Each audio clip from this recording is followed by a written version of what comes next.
ओम। जो भाई बहन वीडियो देख रहे हैं सभी रामायण की चौपाई सुनेंगे।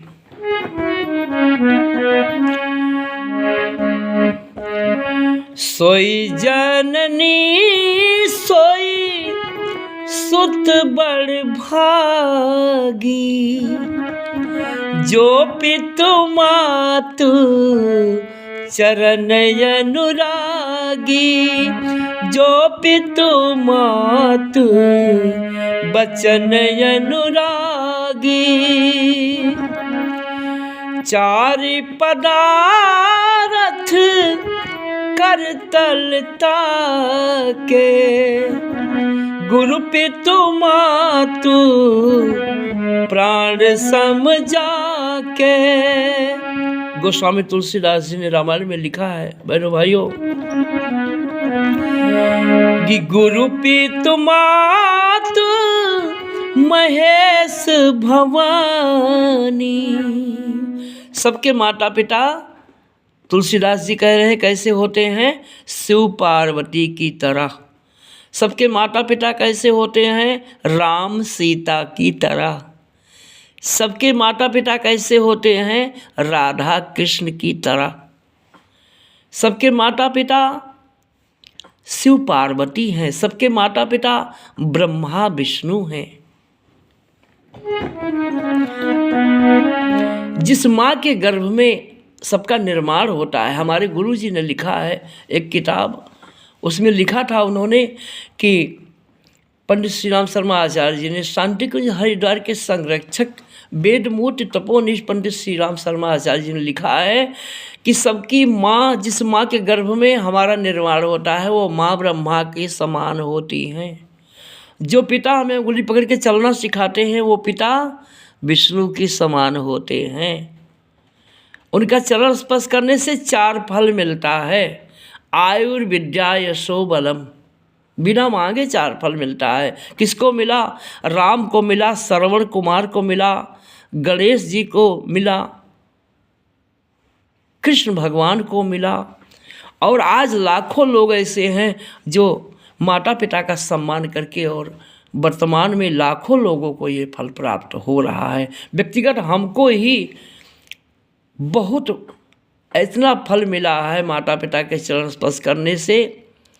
जब हम गुरु के सानिध्य में गए, पंडित सुरेश चंद्र ओझा जी ने हमको समझाया कि बेटा माता पिता का चरण स्पर्श करो सुबह उठकर, और शाम को सोने से पहले माता पिता का चरण स्पर्श करो, और धरती माता का चरण स्पर्श करो। धरती माता का चरण स्पर्श करके ही सोना चाहिए। धरती पर करोड़ों मंदिर बने हैं पूरे भारत में, पूरे विश्व में धरती पर है। धरती पर 140 करोड़ जनसंख्या अपने भारत में है। विदेश मिला के बहुत सारी संख्या, असंख्यों लोग हैं। जब हम धरती माता का चरण छूते हैं तो जितने भी धरती से लोग बने हैं, जीव जंतु कीट पतंग पशु पंछी इंसान जानवर, सबका आशीर्वाद हमको मिलता है। क्योंकि धरती से हमारी शरीर बनी है, धरती माँ है, धरती से हमको वस्त्र मिला है, धरती से सोना चांदी माता पिता, धरती से अन्न मिलता है, धरती से हमको घर मिला है, धरती से हमको आँख मिली है, नाक मिली है, कान मिला है, बुद्धि विवेक ज्ञान मिला है। किससे बना है? ये सब धरती से बना है, जल से बना है, अग्नि से बना है, हवा से बना है, आकाश से बना है। 5 तत्व हमारे अंदर भी है, बाहर भी है, और ये मिला हुआ है। बहनों भाइयों, इसकी आराधना गायत्री महामंत्र से किया जाता है। जीवन धन्य हो जाता है गायत्री महामंत्र की आराधना। सभी देवताओं ने इसीलिए किया क्योंकि सबकी माता भी पंच प्रकृति हैं, सबके पिता भी पंच प्रकृति हैं, सबके भाई भी पंच प्रकृति हैं। इसीलिए भगवान राम अपने माता पिता का चरण स्पर्श करते थे। प्रातः काल उठी श्री रघुनाथा, मात पिता गुरु नावहि माथा।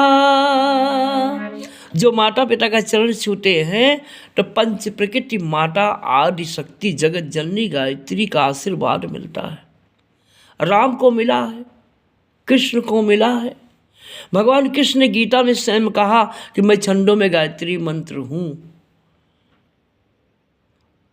भगवान कृष्ण ने गीता में कहा है कि मैं आत्मा बनकर सबके हृदय में निवास करता हूँ। सबका मन अर्जुन है, सबकी शरीर एक रथ है, 10 इंद्रियां 10 घोड़े हैं। अगर मन रूपी अर्जुन 10 इंद्रियों की लगाम आत्मा रूपी कृष्ण के हाथ में पकड़ा देता है तो उसको भवसागर से पार हो जाता है, वो महाभारत में जीत जाता है। भगवान कृष्ण ने गीता में एक जगह लिखा है कि मैं पागल में, चंडाल में, कुत्ते में, हाथी में आत्मा बनकर निवास करता हूँ। जब आत्मा में सबके निवास करते हैं तो मंदिर में क्यों, मूर्ति में क्यों, तस्वीर में क्यों, प्रतिमा में क्यों? गीता कह रही है कि मैं सबके आत्मा में, कृष्ण कह रहे हैं मैं निवास करता हूँ। कृष्ण भगवान ने कहा अर्जुन से कि पंच प्रकृति आदि शक्ति की आराधना करो। भगवान कृष्ण ने कहीं नहीं कहा कि मेरी पूजा करो गीता में, लेकिन लोग अज्ञानतावश केवल पूजा करते हैं। 100% एक तत्व को 100% कृष्ण मानते हैं, एक तत्व को 100% राम मानते हैं, जबकि राम तो सबके हृदय में है, आत्मा में। कृष्ण सबकी आत्मा है। यहाँ माने तो मटन मांस मच्छी छोड़ना पड़ेगा, इसलिए लोग मंदिर में मानते हैं। यहाँ मानेंगे तो बीड़ी पान तंबाकू छोड़ना पड़ेगा, गांजा भांग छोड़ना पड़ेगा, इसलिए लोग मंदिर में पूजा करते हैं राम की, कृष्ण की, दुर्गा की, काली की। और यहाँ नहीं मानते। अगर यहाँ माने तो उनका जीवन कल्याण हो जाए, सारा दुख मिट जाए, सारा कष्ट मिट जाए। क्योंकि हमने प्रयोग किया बहनों भाइयों, हमारा सारा दुख मिट गया, सारा कष्ट मिट गया, मेरी आंखों की रोशनी वापस आ गई। ऐसे 10 चमत्कार हमारे साथ हुए आत्मा का ध्यान करने से, सूर्य की आराधना और गायत्री मंत्र की स्तुति से हमारा जीवन धन्य हो गया। ओम भूर्भुवः स्वः।